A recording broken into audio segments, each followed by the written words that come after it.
What a game. The Indiana Fever have finally beaten the Golden State Valkyries, and this game, you could cut the tension with a knife. It was chippy. It almost felt kind of like a powder keg that could explode at any moment. There were a lot of fouls, and each team was given 2 techs. That is 4 techs for the entire game, including one that Caitlin had no idea about. Caitlin Clark came back from the injury drama, and one game later, the WNBA already had another controversy on its hands. Great to be here with you guys today. Caitlin Clark makes her triumphant return. 22 points, 9 assists. She was this close to getting that double-double, but as soon as Stephanie White said, wait, she has 9 assists? You know what Stephanie White did? She said, hey, you, Missy, come here. Sit down right next to me on the bench. No double-double for you, Caitlin. You're gonna sit next to me. Oh, you hate to see it. Because yes, the Indiana Fever beat the Golden State Valkyries 90-82. Yes, Clark finished with 22 points and 9 assists. And yes, Indiana got the win. But that is not the moment everyone is going to remember. Everyone is going to remember Caitlin Clark and Janelle Salaun getting tangled up, emotions boiling over, and both players getting hit with technical fouls. Things got a little edgy there right before halftime. Salute to Caitlin for standing up for herself and not taking any stuff from the Valkyries. Man, I don't think this was one of these situations where girls are hating on Caitlin. I feel like this was just Caitlin going after the ball. The girl hit her with a chicken wing. This was, you know, the girl should have let Caitlin foul her. Maybe they would have went to the line and got some cheap free throws. I do not think this has anything to do with girls hating on Caitlin. I did not get any of that from the Valkyries today, man. I just got that they're a tough team, not like a tough as like the Raiders or the, you know, Detroit Pistons, but they're a tough, solid team. They play the right way. They're a very, very good team. And that moment told us everything. Because this was not just a normal bit of contact. This was Caitlin Clark being tested again. Clark had just missed the previous game against Portland with back soreness. So before she even stepped onto the floor against Golden State, there were already questions everywhere. Was she healthy? Was Indiana being careful enough? Was the Fever handling her body properly? And could she still take the kind of physicality every team is clearly throwing at her? Golden State did not wait long to find out. They got into her space. They made her work. They tried to make the game uncomfortable. Beat a very, very good team tonight, and we had to be tough. You're not going to beat them being soft. Caitlin set the tempo by, you know, standing up to them. And this right here, these girls was going at it. Everybody was trying to get switched on to Caitlin. I think Lexi, she with a crossover too later. This girl got a mean crossover, Tiffany Hayes, and she was getting to the rim at will. As they could get it, was giving it just as much as they was getting it. You know, this is the type of team. And look at Maisha. Both teams players came in, but salute to Caitlin, man. She showed good toughness tonight because and eventually it boiled over. Clark and Salaun got tangled during a rebound battle. Arms locked, bodies came together. The frustration spilled out. The officials stepped in, and both players were given technical fouls. Now, with most players, that is a quick moment and everyone moves on. But Caitlin Clark is not most players. Oh, you hate to see it. Caitlin Clark, logo threes, FU threes, 3-level score, taking it to the rack, mid-range fadeaways, FUs. Love to see it. Her and Tiffany Hayes going head-to-head, face-to-face at half court. Caitlin Clark pulling up from long range. Tiffany Hayes turning around, looking at CC. Caitlin Clark says, let's go. Me and you right now. And as soon as that occurred, Tiffany Hayes couldn't hit a layup for the rest of the game. As soon as that moment transpired, Tiffany Hayes was too worried about sticking it to CC. She forgot how to play basketball. Ooh, it was bad. Every bump gets clipped. Every reaction gets debated. Every hard foul turns into a national argument.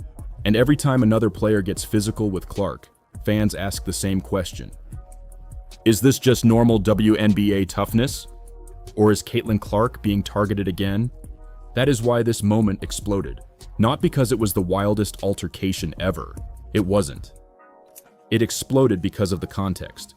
In the fourth, Indiana Fever's clearly going to win this game, but that's not the storyline. The storyline of this today is the situation between Caitlin Clark. Now, yes, reports was coming out about her back injury. Now, after doing further research, looking online, going through some footage, and I do not got this clip of Caitlin Clark being on the bench and she did not look like she wanted to get up during a timeout break. Like most of the time we see Caitlin Clark jump up, go to the huddle with the team. It was a lot of times, a lot of this. It was a whole lot of her looking off into space. A lot of people is frustrated and pissed off with the Indiana Fever simply because there is a strong possibility that Caitlin Clark was potentially benched due to that situation that made headlines with Stephanie White, with her snatching her arm out of her hand, with her jawing off to Brianna January on the sideline. There is a lot of fans that is saying today that there is something going on with Caitlin, and there is definitely something going on within the locker room of the Indiana Fever, and that's what we're going to talk about right now. Live on American life. Clark was coming off an injury concern. The Fever were already under pressure. Fans were already worried about whether Indiana was protecting her properly. Therefore, when Salaun got physical and Clark reacted, it instantly became bigger than one play. It became another example of the Caitlin Clark problem the league still does not know how to handle, because Clark is in an impossible position. If she stays quiet, people say she is getting pushed around. If she fires back, people say she is too emotional. If she complains, people say she wants special treatment. If she says nothing, the physicality continues. So what is she supposed to do? That is why this moment mattered. If that shell scrub is telling the truth, how do you report no injuries yesterday? If you knew this was a strategy, it should have been announced at the beginning of the season, so people could buy tickets according to the Indiana Fever. Now, somebody sent me this photo of Caitlin Clark at practice yesterday, and this photo right here shows Caitlin Clark's demeanor yesterday at practice. So as you guys can see there, it's almost like they're making Caitlin Clark take a timeout. Not in game terms, but you know how like when you was a kid, you got to go take a timeout because you was mouthing off to the teacher. That's what this photo right here looks like. This looked like Caitlin Clark is just in limbo right now. And what's crazy about all of this is that Clark did not just react because of one rebound. She reacted because every game now feels like a test. Opponents are not just trying to guard her, they are trying to shake her. They press her full court. They bump her off the ball. They crowd her landing space. They talk. They reach. They make her fight for every inch. And the goal is obvious. Make Caitlin Clark uncomfortable. Make her rush. Make her angry. Make her respond. This is the junior goon squad to last year's Tina Charles, Marina Mabry-led Connecticut Sun. That is what the Golden State Valkyries tried to turn into with Caitlin Clark, but it did not matter because my demon was on timing and she tore him up. We got to get into Maisha Hines-Allen on this one. Welcome to Keep the Vision. Make sure you like, comment, subscribe, share the channel, hit that bell notification, hype the video. That'd be greatly appreciated. We got to get into it. So there was a few mix-ups here in this game versus the Golden State Valkyries, and what I noticed and what many people noticed was Maisha Hines-Allen was not hesitant. She was sprinting front and center. Who said what? Who trying to do what? Who trying to touch 22? What you want to do? We love that. We love that because for so long we watched Caitlin Clark get targeted and get flagrantly fouled, people poking her in the eye, people knocking her to the floor when the game is not even in play, and none of her teammates would step up and defend her. That's a part of the reason why Sophie Cunningham went up to 1 million followers overnight, because we saw, okay, she understands the benefits that she's gonna get coming to play with Caitlin Clark, the style of play, all of the off the court stuff, but at least she's willing to do her part and protect the GOAT. That's part of the reason why we love Sophie Cunningham, and that's just a fact. Because if you can get Clark out of rhythm, maybe you can get the Fever out of rhythm too. That is the battle Golden State was trying to win. But here's the part that should worry the rest of the WNBA. Clark still got the last word, should be talking about. Because this was not just Caitlin Clark snapping. This was Caitlin Clark showing she can be pushed, tested, annoyed, and still impact winning. That is a scary sign. The league already knows about the shooting. Everyone knows about the logo threes. Everyone knows the passes can break a defense in 1 second. But the next stage of the Caitlin Clark story is about toughness. Can she survive the physicality? Can she handle the cheap contact? Can she stay composed when opponents clearly want a reaction? Against Golden State, we got part of that answer. She is not backing down. And honestly, that is what Fever fans wanted to see. They do not want Clark playing scared. They do not want her absorbing contact all night while everyone else just watches. They want to see the edge. They want to see her stand her ground. They want to see her make it clear that if teams are going to test her, she is not just going to smile and walk away every time. But Indiana also has to be careful, because this cannot become Clark fighting alone every night. That is how this gets dangerous. The Fever need to protect their star better, not by making her soft, by making sure she is not constantly left in chaos. Teammates need to be present. The coaching staff needs to control the tone. The offense needs to give her rhythm. And the Fever need to make sure Clark is playing basketball, not constantly battling through emotional traps. Because opponents are going to keep doing this. They have seen how big the spotlight gets when Clark reacts. They know if they bump her, grab her, talk to her, or frustrate her, the whole game changes. So every team will try some version of it. That is why the Salaun moment matters going forward. It was not just one heated exchange. It was a preview. This is how teams are going to play Caitlin Clark. They will test her body. They will test her patience. They will test the refs. They will test Indiana's response. And they will try to find out how much she can take before she loses focus. But the problem for them is this. Clark is learning too.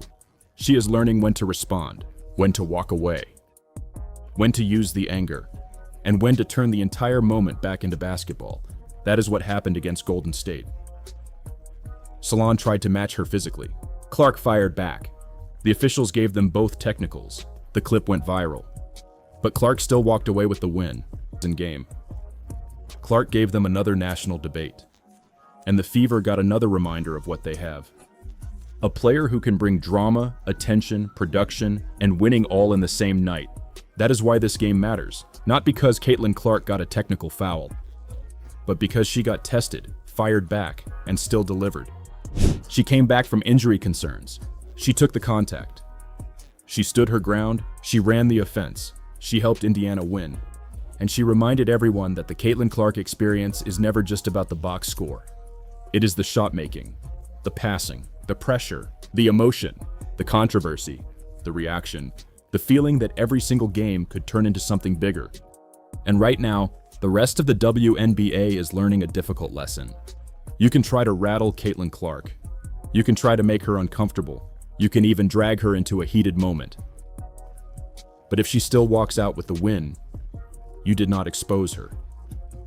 You only made the spotlight brighter. And after what happened with Janelle Salaun, one thing is clear. Caitlin Clark is not backing down from anyone. If you're still watching, drop Clark fired back in the comments. let's just give her a chance. And ultimately, so far defensively, she's been working out. But that was in preseason. But as of recent, I got to be honest, Raven Johnson has been a non-factor in these games. The Fever are still losing games. Their defense is still horrible. So I have to agree that maybe that might not have been the best draft pick. I just got to be honest. Preseason looked good, but as of right now, since the game got for real, she ain't been looking so hot. I just got to be honest with you guys. Now, with that being said, something else we're going to talk about in this video here is the Fever attendance dropping drastically. The Indiana Fever have a Caitlin Clark problem, and it is not because Caitlin Clark is failing. It is because she might be the only thing still holding this whole thing together. Because right now, the Fever do not look like a team in control. They look like a franchise trying to manage the most valuable player in the WNBA without fully understanding what they actually have. And the scary part is this: the fans are starting to notice. The empty seats are starting to show it. Now, with that being said, something else we're going to talk about in this video here is the Fever attendance drastically dropping. Now, we know fans have made it their business to put on quote-unquote fire Stephanie White boycott, and a lot of people is speaking with their pocketbooks and credit cards instead of going online making tweets, because we know if you want an organization to hear you, you got to hit them in the pockets. You got to hit them where it hurt. And that's exactly what the Indiana Fever fans has been doing to this organization. Now, we're not going to play all of this interview.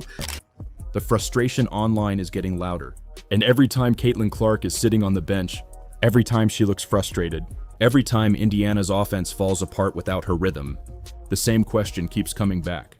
What are the Fever doing? Because this is not just another player. This is Caitlin Clark. This is the player who turned Indiana into appointment television. Here we go again. Kelly Krauskopf, Amber Cox move right here. Doing a last-minute update. Caitlin Clark is not playing tonight. And I gotta count my blessings that I was able to watch Caitlin Clark. I was able to get signatures, the whole everything with her. I got the Caitlin Clark experience twice this year. I feel bad for the fans that travel so far to go see her play, and they won't be able to see her tonight. And they pull the carpet underneath all those fans. This is wrong, guys. This is wrong. They should have had this update a day before or two. This is the player who made road games feel like playoff games. This is the player who dragged casual fans into the WNBA and made people check Feverbox scores like they were watching Steph Curry in his prime. But now, somehow, the same organization that benefited from her explosion is starting to look like it is getting in her way. And that is where the whole story changes, because this is no longer just about Caitlin Clark taking deep threes. It is about whether Indiana knows how to build around her, whether Stephanie White knows how to use her, whether the front office understands what the fans are actually paying to see, and whether Caitlin Clark can keep carrying the pressure of an entire league while her own team still looks unsure of how to maximize her. This is Caitlin. She is not going to be benched if she's not injured, or she's not going to do any damage to herself. Like, she is a true competitor to her core. Seriously, this is Caitlin not playing. This is her wishing she was on the floor. This is her going, God, get me out there. She said recently, like, being on the bench, yes, she wants to be one of the best teammates she can in terms of being supportive, but God knows she does not want to be benched. She wants to be playing ball. She loves it more than anybody. That is why this situation feels so dangerous. When Clark arrived, the formula seemed obvious. Put the ball in her hands, let her run, let her create, let her pull defenders out from the logo, let her make every other player on the floor better. That is what made her special at Iowa. That is what made her special as a rookie, and that is what made Fever games feel different. But under Stephanie White, fans are watching something that feels much more complicated. More stoppages, more strange rotations, More moments where Clark seems unable to fully find her rhythm. More stretches where the Fever look like they are trying to run a normal offense with a player who is anything but normal. It's going to be a long season dealing with Stephanie White. Now, the Indiana Fever is currently playing a game, but I couldn't stomach watching it any longer. So I'll put it up here in the corner here so you guys can see it while I'm making this video. I just can't watch this game, guys. I'll be honest with you. It's the fourth quarter. It's currently how many minutes left? 7 minutes left in the fourth. Indiana Fever's clearly going to win this game, but that's not the storyline. The storyline of this today is the situation between Caitlin Clark. Now, yes, reports was coming out about her back injury. Now, after doing further research, looking online, going through some footage, and I do not got this clip of Caitlin Clark being on the bench and she did not look like she wanted to get up during a timeout break. Like most of the time we see Caitlin Clark jump up, go to the huddle with the team. It was a lot of times, it was a whole lot of her looking off into space. A lot of people is frustrated and pissed off with the Indiana Fever simply because there is a strong possibility that Caitlin Clark was potentially benched due to that situation that made headlines with Stephanie White, with her snatching her arm out of her hand, with her jawing off to Brianna January on the sideline. There is a lot of fans that is saying today that there is something going on with Caitlin, and there is definitely something going on within the locker room of the Indiana Fever. And that is the mistake. You do not bring in Caitlin Clark and ask her to fit into the system. You build the system around Caitlin Clark. That is what great franchises do. The Bulls did it with Michael Jordan. The Lakers did it with Kobe Bryant. The Warriors did it with Steph Curry. When you have a generational player, you do not make them smaller so the system feels cleaner. You make the system serve them. And right now, Fever fans do not believe Indiana is doing that. That is why the anger is growing. Because fans are not just watching losses. They are watching wasted momentum.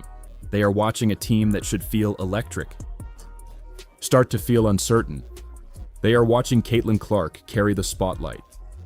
The criticism, the physicality, the expectations, and the pressure. While the people around her still look like they are trying to figure it out.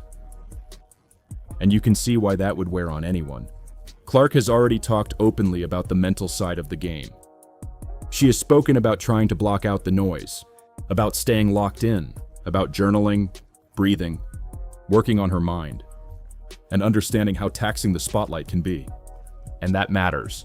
She needs to let the Indiana Fever know, I will walk. I will walk. Y'all get y'all stuff together. Stop putting your damn hands on me. Stop touching me. Stephanie White, get the hell out of my way on offense, or else I can take my talents elsewhere. I can go elsewhere. I can sell tickets out elsewhere. My fans already are starting to show up less and less because they don't trust y'all dealing with me. Because when the biggest star in the league is talking about how heavy the pressure is, the organization around her has one job: protect her, not just physically, mentally, structurally, basketball-wise. They have to make the game easier for her. They have to give her rhythm. They have to give her certainty. They have to give her a system where she knows she is the engine, not just another piece being moved around the board. But that is not what fans feel like they are seeing. They feel like they are seeing Caitlin Clark forced to survive chaos. And that is why the Stephanie White conversation keeps getting louder. Because fans are not asking for perfection. They know the WNBA is hard. They know Clark will have bad shooting nights. They know Indiana will not win every game. But what they cannot accept is watching a coach fail to unlock the player everyone came to see. She didn't practice yesterday. Why was she not listed on the injury report, or why wasn't the injury report updated like earlier today if she woke up with soreness in her back? Well, not everybody that doesn't practice or gets a pro day is on the injury report, so that happens all the time. And she wasn't listed on the injury report earlier because we expected her to play. And is she injured? I guess is a fair question. Is she injured? Or is it something other than an injury? Her back is sore. So if there's anything more detailed than that, that's the training staff. Do you think the Fever could get fined for not listing her as No. on the injury report? No. That is the part that feels unforgivable. Because when Caitlin Clark is on the floor and in rhythm, the entire building changes. Defenders panic. The crowd leans forward, teammates get better looks. The game speeds up. One pass can break a defense. One three can flip the energy of the arena. One final possession can turn into a viral moment before the ball even leaves her hands. That is the Caitlin Clark experience. And that is what fans are buying. Not just a ticket to a Fever game, a ticket to watch something happen. But when fans do not know if Clark will play heavy minutes, if she will be used properly, if the offense will run through her, or if the team will waste another night looking disjointed, that excitement turns into frustration. And frustration eventually turns into empty seats. That is the part Indiana should be terrified of, because the fans are no longer just complaining online. They are starting to speak with their wallets. And when fans stop showing up for a team that has Caitlin Clark, that is not a small warning sign, that is a siren. Because Caitlin Clark should be the easiest ticket in the league to sell. Every game should feel like an event. Every homestand should feel like a celebration. Every road arena should be preparing for a Clark crowd. But if Indiana keeps making fans feel like they are gambling on whether they will actually get the full Caitlin Clark experience, the trust starts to break. And once trust breaks, the story becomes bigger than basketball. Now it becomes a question of loyalty. How long will fans keep supporting this version of the Fever? How long will Caitlin Clark keep absorbing the pressure? How long will Indiana keep asking the most important player in the league to carry everything without building the entire world around her?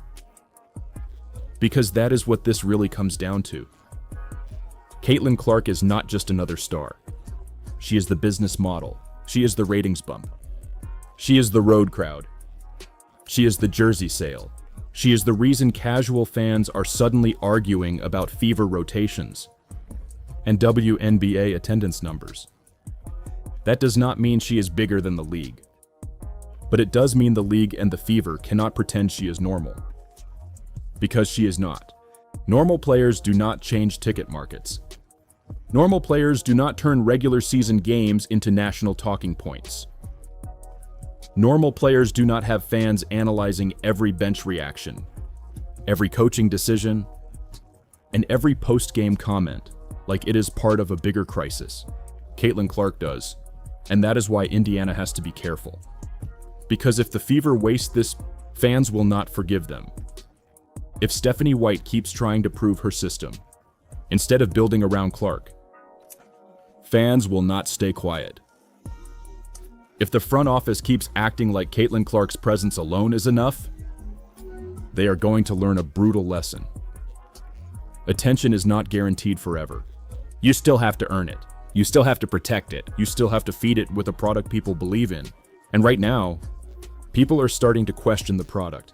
Not Caitlin Clark, the Fever, the coaching, the structure, the decisions around her. That is the crisis. Because the Caitlin Clark era should feel like the beginning of something massive for Indiana. Instead, it already feels like the franchise is under pressure to prove it deserves her. And that is a dangerous place to be. Because when fans start saying a team is failing its superstar, that story can move fast. First, it is frustration. Then it is boycott talk. Then it is fire the coach. Then it is build around her properly. And eventually, it becomes the one question no franchise wants attached to its biggest star. Would she be better somewhere else? That is the conversation Indiana cannot allow to grow. Because once fans start imagining Caitlin Clark outside of Indiana, the Fever lose control of the narrative completely.